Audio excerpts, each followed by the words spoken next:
Aqui sobre prevenção em serviço em altura. Só para a gente ter uma noção aqui, não vou botar foto para não ter direitos autorais, porque estão bloqueando meus vídeos. Há um problema muito sério nas questões de serviço em altura, porque em vários lugares não há um respeito significativo por falta de entendimento e por falta de vontade. Tá? Vou dar um exemplo.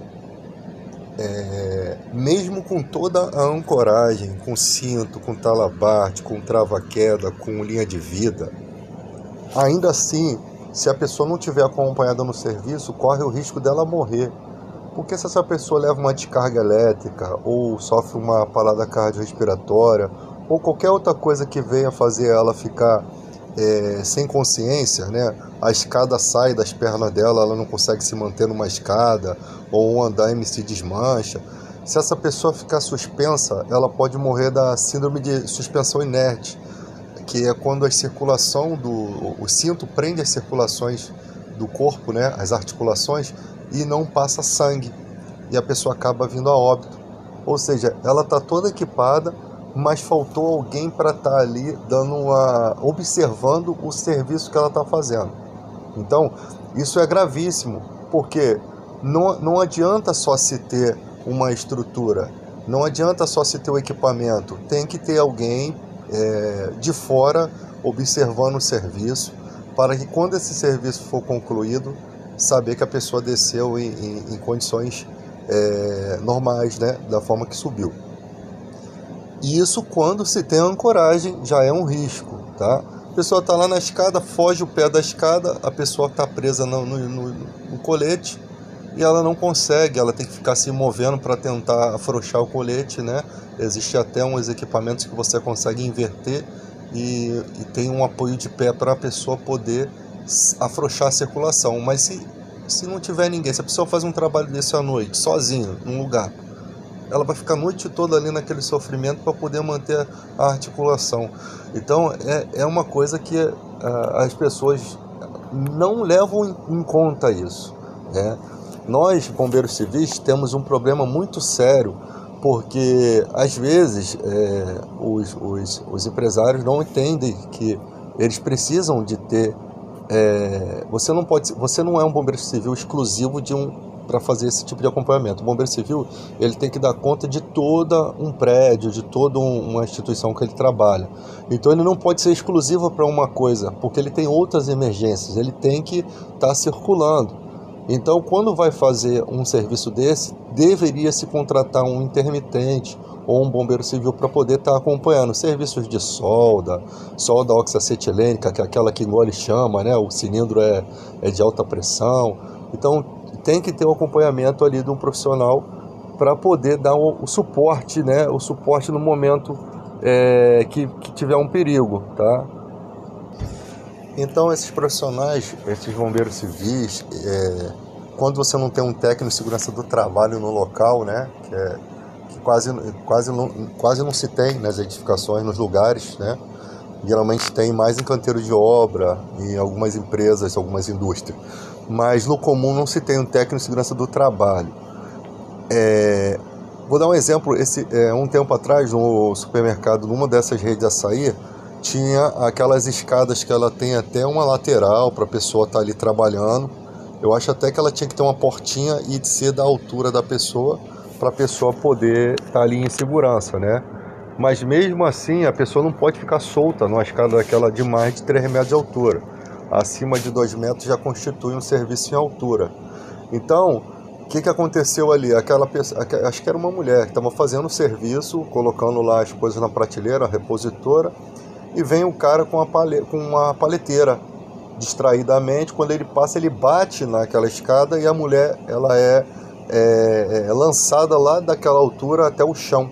Ela cai de cara no chão. Possivelmente teve um traumatismo craniano naquela queda, possivelmente. Então daí você vê, não tem isolamento na área, né? O supermercado, caiu um produto químico no chão, um corrosivo, um detergente, pô, até chegar alguém da limpeza já caiu muita gente ali, criança, idoso, pior idoso. Não tem ninguém para isolar a área, não tem nada de de que se possa fazer numa situação de imediata. Porque o próprio cliente, se vê uma escorrentinha daquela de plástico ou alguma coisa que viesse a isolar aquilo ali, o próprio cliente se preocupa em fazer o isolamento. Então não tem ali uma pessoa, um bombeiro civil, para poder dar aquele suporte, né? Você vai olhar lá a parte lá onde ficam as mangueiras, né, os hidrantes, as mangueiras tudo amarrada, mal aduchada, tudo de qualquer maneira, sabe, é tudo feito de qualquer maneira. A cultura da prevenção aqui é muito ruim, aqui no Brasil é muito ruim. O que salva isso aqui é que muita gente faz vídeo na internet e vai explicando como é que se faz uma reanimação cardiopulmonar, uma RCP, né? Como se faz uma manobra de Heimlich para desengasgar uma vítima. Então você tem algumas pessoas que ainda se preocupam e estão sempre dando instrução. Só que para o leigo, essas instruções elas não entram de cara, assim. A pessoa tem que ser muito interessado para poder estar focado naquilo. Mas já ajuda, porque a pessoa, no momento de dificuldade, acaba se lembrando daquilo e tentando fazer alguma coisa e ajudando muito a salvar a vida. Então essa questão da prevenção aqui no Brasil, ela é muito desleixada. Você entra em edificações que não tem rede de sprinkler e tem um monte de coisas ali que, se pegar fogo, cara, não dá nem tempo do cara do estoque sobreviver. O cara tá lá no segundo pavimento escondido, ninguém sabe que ele tá lá. Até ele se dar conta de que um lugar pegou fogo, ele tá ali preso. Não tem alarme, não tem nada. Muita gente não sabe, mas edificações que tem rede de sprinkler, você tem a VGA, que é a válvula de governo e alarme, que fica lá nas bombas de pressurização, né? Na jockey, na principal, você tem um quadro de energia, você tem um alarme, que quando alguma das salas ela estoura um sprinkler, né? É sinal de que a fumaça atingiu, e a temperatura ali é 60 e poucos graus, atingiu aquela temperatura e o sprinkler vai despressurizar a rede, né? Então a VGA entra com o alarme mostrando que há um vazamento, há uma despressurização, o que deixa o bombeiro civil em alerta de que realmente houve está havendo algum princípio de incêndio ou um incêndio, né? Então muita gente não sabe desse funcionamento. Então você tem coisas que, imagina, você trabalha sozinho num lugar à noite, né? Pô, por essa pressurização da rede, você já consegue entender que está tudo, por enquanto, no trinque, né? Mas o bombeiro civil tem que fazer as rondas, porque pode estar havendo um quadro de energia lá, no quadro de energia, um disjuntor sobrecarregado, como já aconteceu onde trabalho. Você ter a sobrecarga ali de um disjuntor que às vezes já está... Você tem que ter uma manutenção preventiva, que aperta aqueles parafusinhos para poder o fio ficar bem preso, porque senão ele vai derretendo ali e vai dando um problema no equipamento, né? Então ele tem que passar por manutenção preventiva, o fio oxida. Então muitas vezes não passa por essas manutenções, porque cada pessoa administra a sua unidade, né? E ali não busca fazer essa manutenção. E aí você tem sobrecarga. Uma das coisas que está dando muito problema são os transformadores de energia de 110 para 220 ou vice-versa, porque eles são colocados às vezes em locais onde tem madeira e aquilo aquece e acaba pegando na madeira ali, no móvel, e incendiando o local. Compressores de tratamento dentário, onde o cara bota um monte de coisa em cima, plástico, papel e um equipamento que esquenta, causa... Porque você só precisa... O calor é a fonte ativa do fogo, gente. O calor... O fogo é a forma visível da combustão, mas quem é o ativador é o calor. Então, onde tem calor e oxigênio, só falta mesmo um elemento para queimar. Então, tem que tomar certo cuidado com o equipamento que aquece, né? Tem que tomar esse cuidado. Mas as pessoas não tomam. Aí você tem equipamentos, às vezes nas salas de dentista você tem éter, você tem um monte de equipamentos tóxicos ali que, se qualquer coisinha, pega fogo.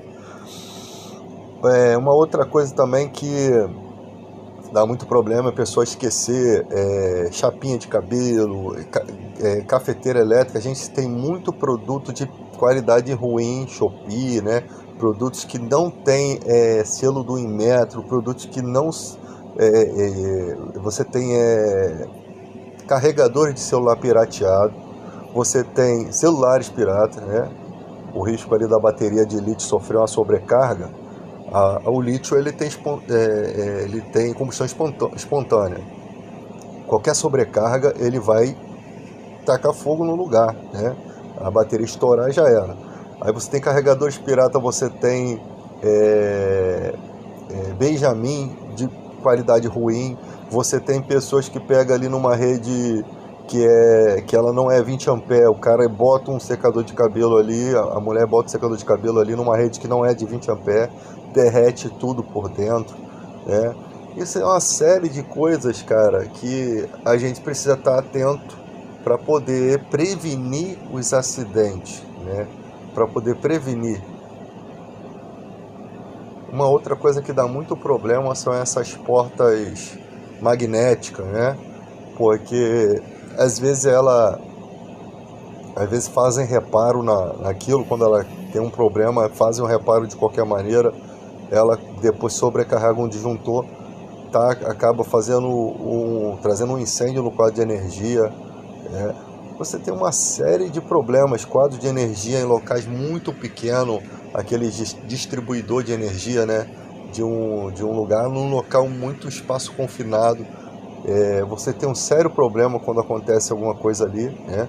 Até por conta de aproximação, por conta da energia, né? Ter talvez ali o arco voltaico correndo naquele lugar.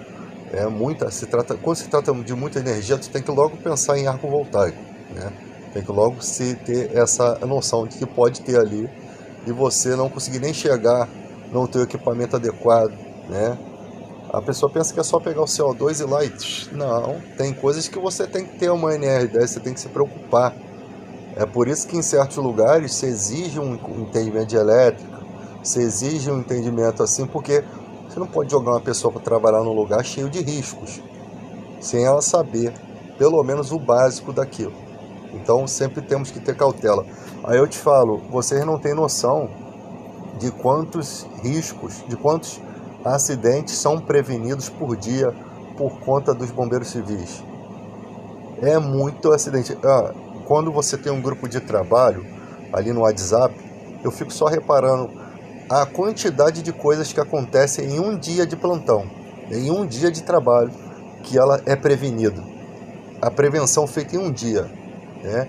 E a gente vai se surpreendendo com coisas. Esses dias eu vi um vídeo, além daquele da bateria de bicicleta elétrica, que o cara bota no chão e acaba causando incêndio, porque a bateria de lítio é combustão instantânea, possivelmente ela estava estufada, na hora que o cara botou no chão ela rachou, né?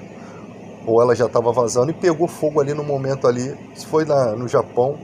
O cara nem morreu, ele morreu 3 meses depois de infarto por consequência daquilo ali, daquele incêndio ali que ele causou, que a bateria causou, né? E você tem empresas que recolhem essas baterias de celular e botam na caixinha de madeira. É uma bomba relógio aquilo ali. Se ela não tem proteção nenhuma, uma bateria vaza ali, né, por estar estufada, vai botando uma em cima da outra, daqui a pouco uma estoura a outra ali, pelo peso, e ali causa um incêndio. É combustão espontânea. O íons de lítio, ele é combustão instantânea. Um carro elétrico, você não consegue apagar o fogo nem tendo um extintor de lítio, porque eles são praticamente obsoletos, eles só apagam coisas pequenas. O extintor é para princípio de incêndio. O lítio ele já é um incêndio pronto, né? Se você for uma bateria de celular, uma bateria de tablet, de notebook, você até consegue apagar, mas um carro não. Só com aquela manta, né? Agora eu estou até pesquisando que tem um produto químico que criaram na China, eu acho, que ele é usado em florestas, né? Para poder molhar aquela mata seca e o fogo não consegue pegar nela. É um modo preventivo ali de fazer um isolamento. E esse material, ele pode ser usado, né, talvez, na questão do lítio. Tem um equipamento também que ele usa frequências de 50 a 60 Hz, que consegue quebrar ali a molécula do oxigênio e apagar o fogo. Uma coisa interessante, mas eu acho que é uma coisa que pode ter uma evolução futuramente até, mas eu acho que para incêndio em si não vai ter muita força não. Mesmo ele trabalhando em baixa frequência, mas tudo de um estudo você descobre outras coisas, né? É extintor sonoro que fala o nome. Então tem muita coisa que a gente vai estudando. E eu vi um acidente no elevador que eu fiquei surpreso, né? O cara deixou, não sei se foi a corda ou a parte da paleta da prancha, né? Aquela parte de ferro cair para dentro do elevador. Acho que foi a corda. E o elevador fecha as portas, porque o laser do elevador, que tem ali o laser de bloqueio das portas, para quando você entrar, você atrapalha o laser, a porta abre, né? Ele entende que tem alguém na frente. Só que a corda estava abaixo desse laser. Então, quando o elevador fechou as portas, mano, ele puxou, cara, para baixo a prancha, o cara tentando tirar, veio o cara com tudo, entendeu? Cara, que eu fiquei surpreso com aquele acidente. Eu falei, cara, imagina se eu tô ali, talvez eu não teria essa noção de que aquilo ali ia puxar a prancha. Porque na hora você cola a placa, você acha que consegue puxar a corda, sendo que é uma força aerodinâmica ali muito mais forte que está puxando aquela corda para baixo, né? Eu fico pensando se fosse puxado para cima ia ser mais estranho, porque a gente ia ver o processo do lado de fora, talvez até conseguisse puxar a corda, mas foi direto para baixo, cara. E a porta do elevador se rompeu e o cara caiu lá embaixo. Então são coisas que a gente vai estudar, que a gente vai debater. Se tem uma coisa que os bombeiros civis fazem é ter esse tipo de entendimento, de buscar se informar, ter esse tipo de preocupação, porque como você trabalha com prevenção, você tem que ter essa noção, você tem que estar estudado, você tem que estar analisando os riscos, tem que estar avaliando a cena. Então você precisa aprender para você não dar mole, né? Procedimentos lá, o carro está pegando fogo, você não pode ir pela frente ou por trás, você tem posições certas, né? Por causa de vento, né? Você tem ali materiais que podem explodir, roda de magnésio, você tem bateria de lítio, você tem GNV, você tem uma série de problemas. Eu nem sei como esses carros elétricos podem ser estacionados em garagem subterrânea. Eu acho isso um absurdo. Um bichinho daquele que vai... Primeiro começou a pipocar, vazou alguma coisa, teve uma sobrecarga, começou um incêndio de combustão espontânea, com o fogo já num grau muito alto, né? Porque é um componente químico que está ali queimando, então a temperatura é muito alta. O sprinkler vai jogar água, vai piorar a coisa, porque a água não é um bom agente extintor ali, vai começar a explodir um monte de coisa ali. E ali, o que acontece? Você tem uma rede de gás GNV, cara. Um tipo de GNV, né? Que é o gás encanado.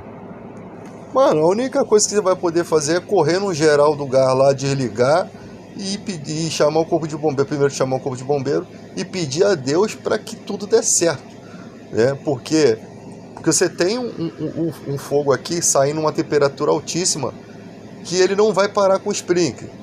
A água não tem eficiência. O bombeiro vai ter uma dificuldade, ele vai ter que vir com equipamento, a roupa de proteção e respiração autônoma. Esses incêndios acontecendo na rua já é difícil de conter, né? Com aquela manta. Você imagina em uma garagem, tá? E com risco da instalação de gás. Vai ter que destacar uma guarnição inteira para estar fazendo esse serviço. Aí o cara vai ter equipamento de proteção autônoma para respirar ali. A fumaça já não vai ser um problema, talvez um problema de visibilidade. E até com a roupa de aproximação ele tem que ter um certo cuidado, porque o material explode. Aí os caras vão vir, a única coisa que vai ter mesmo para jogar é água, né? Você não tem não sei se tem uma espuma que ela tenha o mesmo material do lítio, do extintor de lítio, que eu acho que já tem que começar a pensar em uma espuma com essa capacidade toda, né? Tem a LGE, tem... eu esqueci o nome do extintor de lítio ali, classe D, mas eu esqueci o nome que... FCE, não sei. Ele é um componente um pouco parecido entre o pó químico e... É um pó químico que não deixa muito resíduo, né? Parece mais uma espuminha, mas é um pó. não sei se é cloreto de potássio, alguma coisa assim. Esqueci lá a composição química. Então, é a única coisa que vai conseguir talvez dar uma dimensão ali. Mas os caras vão vir com água mesmo, vai gastar litros e litros de água. Só que o problema tem que resfriar a rede GNV. Você tem toda a rede ali e eu não sei que temperatura que aquele encanamento aguenta, né? Então, cara, a coisa pode desandar ali de uma forma muito ruim. A gente não sabe se a tubulação lá de gás suporta, que temperatura suporta, né? Eu sei que tem sistemas de contenção do gás para a rua, né? Do geral ali, tem sistemas que travam quando ocorre incêndio. Isso tudo tem que ser estudado e avaliado, e a gente precisa aprender muito sobre esses procedimentos. Porque o lítio, ele é um material novo e, consequentemente, ainda tem muita coisa que a gente nem imagina que possa acontecer.